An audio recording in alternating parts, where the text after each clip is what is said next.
Welcome to Unfolding Thought. I'm Eric Pratum.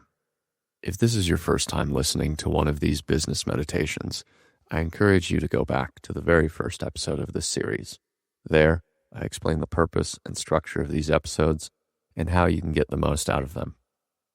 Look up episode 4 of the Unfolding Thought podcast titled Unfolding Thought in your podcast player or check the link in the show notes. Thank you for joining me. Today, I'm going to guide you through an exercise called scenario planning. This is a strategic tool for exploring possible futures and preparing yourself to navigate uncertainty with confidence. Scenario planning is about anticipating different ways the future might unfold and using that knowledge to make better decisions today. It's especially valuable when you're dealing with complex challenges or big opportunities that come with many unknowns.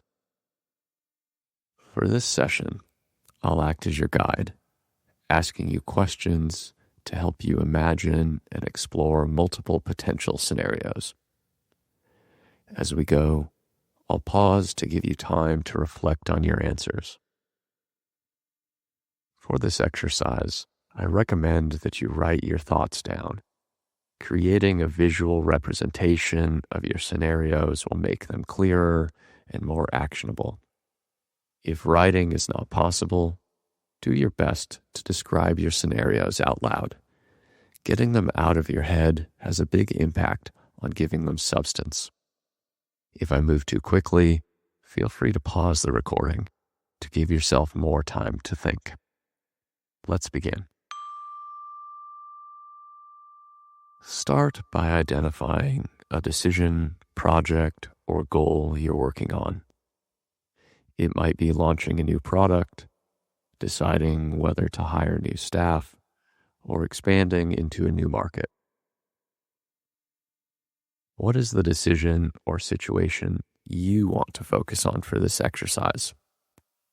I find scenario planning helps most when there's a lot of uncertainty or I feel conflicted about which direction to go. So if possible, let's focus on something that is both important to your future and also something for which you have a difficult time predicting what the future will look like.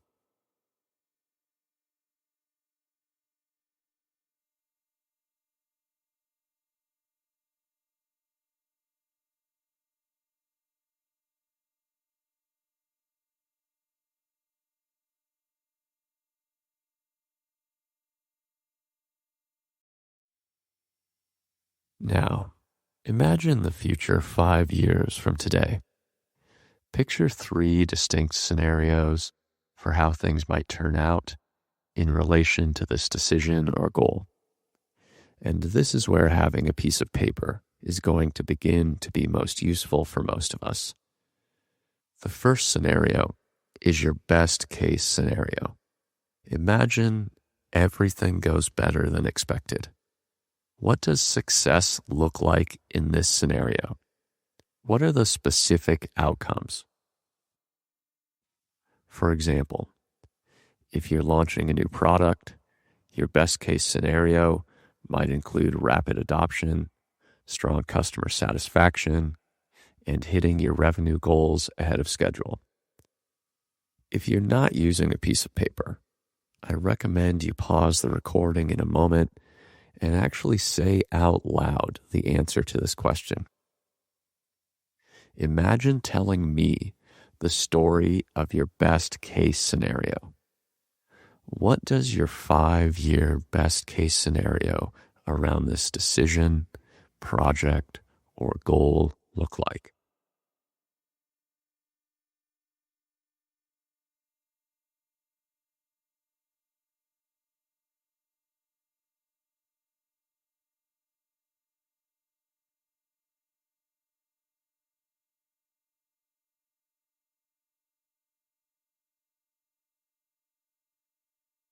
Next, imagine a realistic scenario, one where things go moderately well, but not perfectly.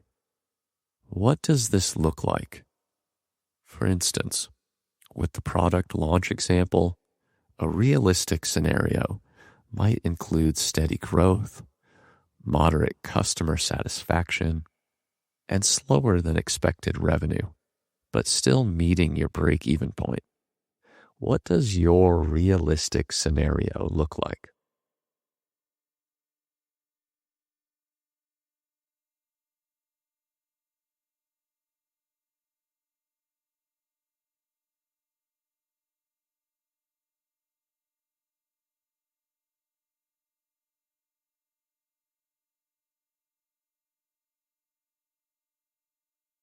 Now, let's consider the worst case scenario.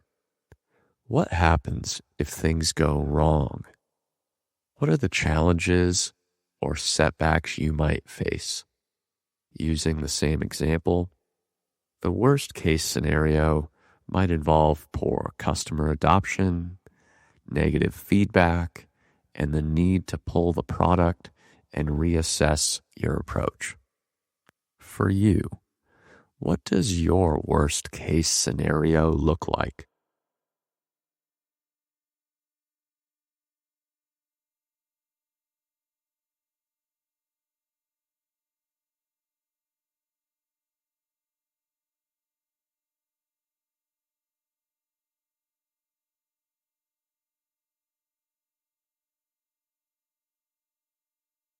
Take a moment to reflect on the three scenarios you've created: the best case, the realistic case, and the worst case.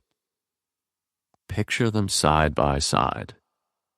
Now, let's look deeper into each one, starting with the best case scenario.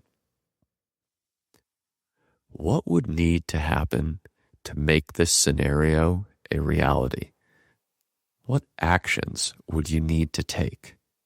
What factors would need to align in your favor? If you've listened to the force field analysis episode, what forces might drive you toward your 5-year decision, project, or goal, and how can you strengthen them?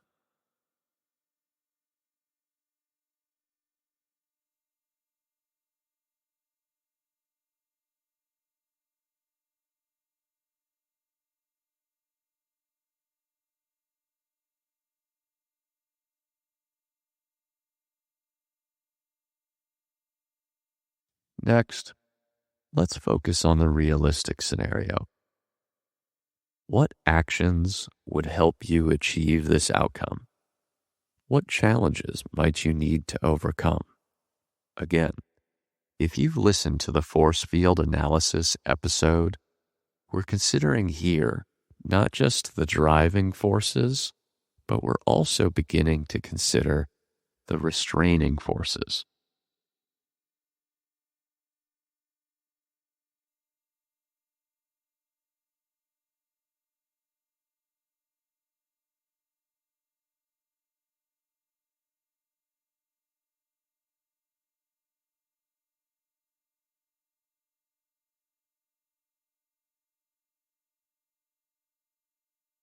Finally, think about the worst case scenario. What could you do today to reduce the likelihood of this scenario happening? Are there risks you could mitigate or safeguards you could put in place?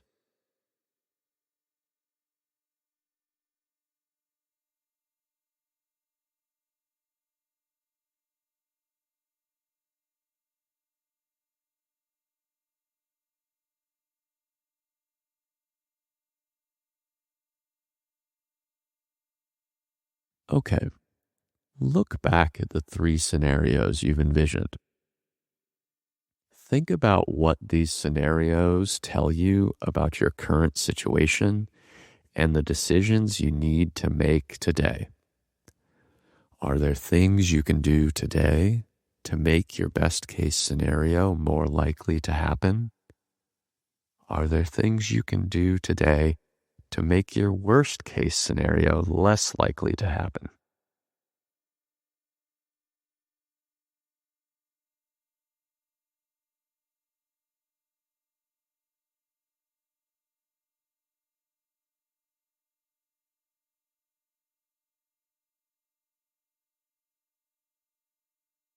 And what will you do today to realize the best case scenario for your 5-year decision, project, or goal?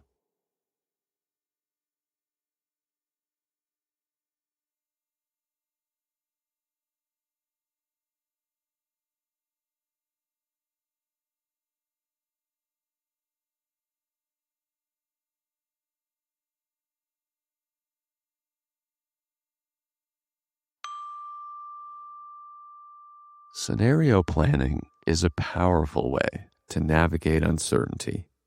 By exploring multiple futures, you can better understand the opportunities and risks you face and take proactive steps to shape the outcomes you want.